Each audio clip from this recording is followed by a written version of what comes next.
ہم نے دیکھا ہے کہ ڈاکٹروں کا بھی یہی حال اور انجینئرز کا بھی یہی حال. ان کی ان چیزوں کو صاف رکھوانا یہ بھی عورت کی ذمہ داری. مرد کے جوتے کو صاف رکھوانا یہ بھی عورت کی ذمہ داری. چنانچہ اس نے دفتر میں اگر بند جوتے پہننے ہیں تو ان کو پالش کروانا، ان کو وقت پہ سیٹ کر رکھنا یہ ذمہ داری ہے. بلکہ جاپان میں تو ایک عادت ہے کہ وہاں عورت خاوند کو جوتے پہناتی بھی خود ہے اور واپسی پہ جوتے اتارتی بھی خود ہے.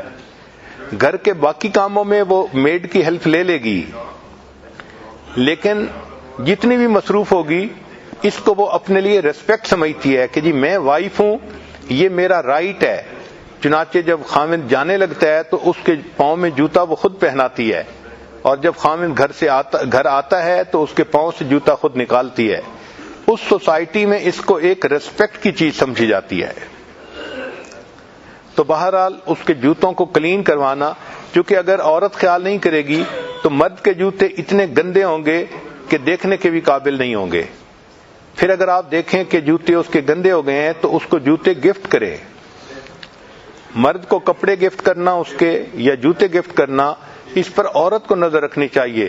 ورنہ یہ ایسے اللہ لوگ ہوتے ہیں کہ جیسے کپڑے ہوں بس اسی میں چلتے رہتے ہیں. اللہ تعالیٰ نے ان کا ڈیزائن ہی ایسا بنایا ہے. اب دیکھیں نا، ایک ٹرک ہے تو اس ٹرک کو آپ کتنا خوبصورت بنا سکتی ہیں. عورت کی مثال ایسے ہے جیسے لینڈ کروزر گاڑی ہوتی ہے، اتنی خوبصورت، صاف، سوفسٹیکیٹڈ.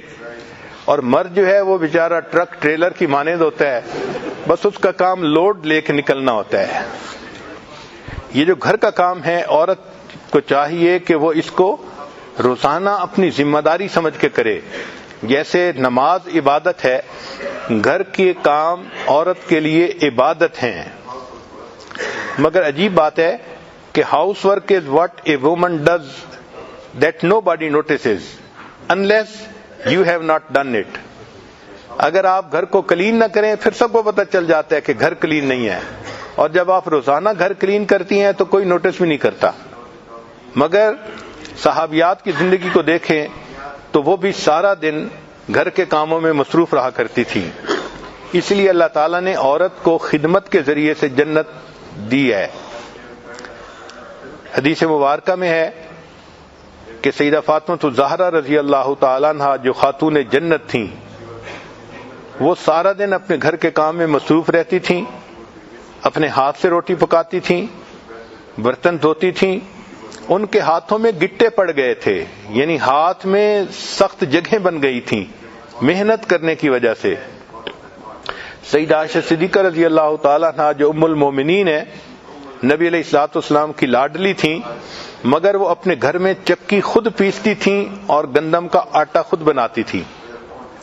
سیدہ صفیہ رضی اللہ تعالی عنہا ام المومنین ہیں، تمام امہات میں سب سے زیادہ بیسٹ کوکنگ ان کی تھی. ان کے پکے ہوئے کھانے بہت خوش ذائقہ ہوتے تھے اور نبی علیہ الصلوۃ والسلام بھی ان کو کھا کے خوشی کا اظہار فرماتے تھے. سیدنا صدیقہ رضی اللہ کی بڑی صاحبزادی سیدہ اسماء رضی اللہ تعالی عنہا، ان کے واقعات بھی بہت سارے کتابوں میں لکھے ہیں. گھر کے سارے کام کرتی تھیں اور ان کے خاوند نے کچھ جانور یعنی اونٹ وغیرہ پالے ہوئے تھے، ان جانوروں کو بھی چارہ وہ ڈالتی تھیں.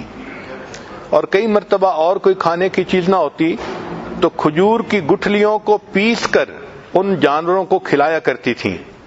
ہمیں تو یہ بات آج تک سمجھ نہیں آ رہی کہ کھجور کی گٹھلی کو پیسنا اتنا مشکل کام ہے کہ کوئی حد نہیں. وہ عورت ہو کہ کیسے ان کو کوٹ لیتی تھیں اور جانوروں کو کھلاتی تھیں. تو یہ صحابیات جو امت کی بہترین عورتیں تھیں، یہ گھروں کے اپنے سارے کام اپنے ہاتھوں سے کرتی تھیں اور یہ ان کے لیے عبادت لکھا جاتا تھا. چنانچہ عورت گھر کی صفائی کا کام کر رہی ہو تو یوں دعا کرے کہ اللہ ظاہر کو تو آپ نے مجھے یہ ڈیوٹی دی، میں اس گھر کو صاف کر رہی ہوں، اب اس کی صفائی کے بدلے آپ میرے دل کو بھی صاف کر دیجئے. چنانچہ فقط کارپیٹ کو ویکیوم کلین نہیں کرنا بلکہ اپنے دل سے بھی گناہوں کے اثرات کو کلین کرنا ہے توبہ اور استغفار کے ذریعے سے. تو جب بھی گھر کی صفائی کریں استغفار زیادہ کریں. ہمارے مشائخ نے لکھا ہے کہ موقع کے مناسب جو دعا مانگی جائے وہ جلدی قبول ہوتی ہے.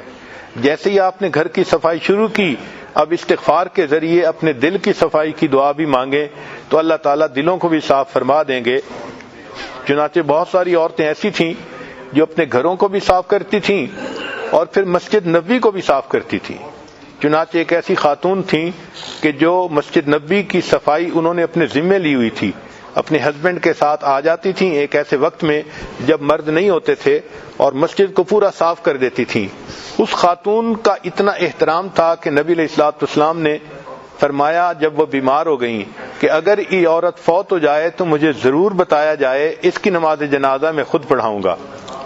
چنانچہ اس کی اس خدمت پر اللہ کے حبیب صلی اللہ علیہ وسلم اتنا خوش تھے کہ نبی علیہ السلام نے خود اس کی نماز جنازہ ادا فرمائی۔ آج تو وہ وقت نہیں ہے کہ عورتیں مسجدوں کی جا کے صفائی کریں، لیکن کم از کم گھر کی صفائی رکھیں، گھر کا وہ کمرہ جو نماز پڑھنے کے لیے ہے اس کو صاف ستھرا رکھیں۔ جتنا صاف ستھرا گھر ہوگا اس سے بندے کے مزاج کا پتہ چلتا ہے کہ بندے کا مزاج کیا ہے۔